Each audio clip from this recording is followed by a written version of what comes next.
Well, in your situation, did you ever find any repercussions of why you needed to step back and not control other people's perspective on you?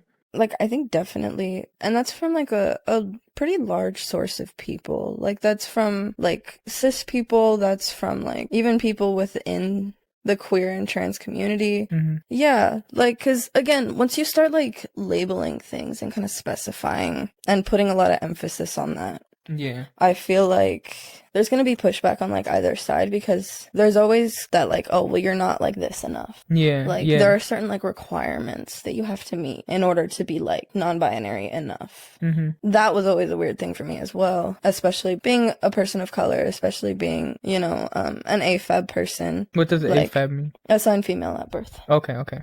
And so like there was always kind of like that feeling of like I never really fit in anywhere. And so I got to a point where I was like, well, do I want to keep trying to force like one or the other? Hmm. Or do I just let it all go? Yeah. Yeah. Yeah. And I think that was honestly just like the easier option. Was just Usually let that's it the all right. go. Yeah. Usually that's the right answer. And like, don't get me wrong, like this didn't just come as a natural, like organic thought. Like this journey was happening in the process of like so many others at the same time. And like I had been in therapy for years. Like by the time that I was like coming to the like term with these realizations of mine. Yeah. Yeah. And so there was a lot of growth that happened between the ages of like 18 to now, which I'm 24. Definitely. I met you when you were how old? You met me when I was 18. Yeah. Were you still she, her back then? No, at that time I was not. So I had been identifying as non-binary and using they them pronouns since I was a little bit after I turned 17. So I was still in high school during this time. It was like Okay, my senior okay. year of high school. And that was like a whole thing as well because I had gone through like a process of like thinking that I was potentially like a trans man and like identifying as like he, him. And I was trying to figure out if that felt, but it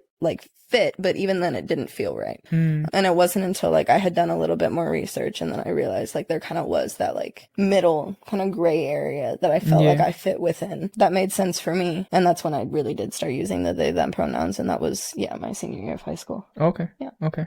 Do you feel like sometimes in certain environments or situations your masculine side comes out more, and then in other situations your feminine side comes out more? Oh, Or is it absolutely. yeah? Absolutely. So you like kind of like Yeah. flip and flop between both? Yes, absolutely. And I won't say that I don't because I know how to use things to my advantage. I've primarily worked in sales for like the entirety of like my adult life. Every job that I've ever had has been in sales. And so for that reason, I know what sells. Yeah, yeah, I'm not how to dumb. present I know yourself, what yeah, yeah. sells. And so like I definitely use that to my advantage. And especially now because I work in retail. I use that to my advantage. But I consider that a sign of intelligence right there. Being able to adapt based on your environment, based on your audience, you know? I would think so as well. But for me, for the longest time, honestly, that was just kind of like, I'm so used to doing that because of the masking. Yeah, yeah, yeah. So, I feel like that just kind of comes with being autistic almost. Oh, you're autistic? Well, I mean, you knew that, but yeah.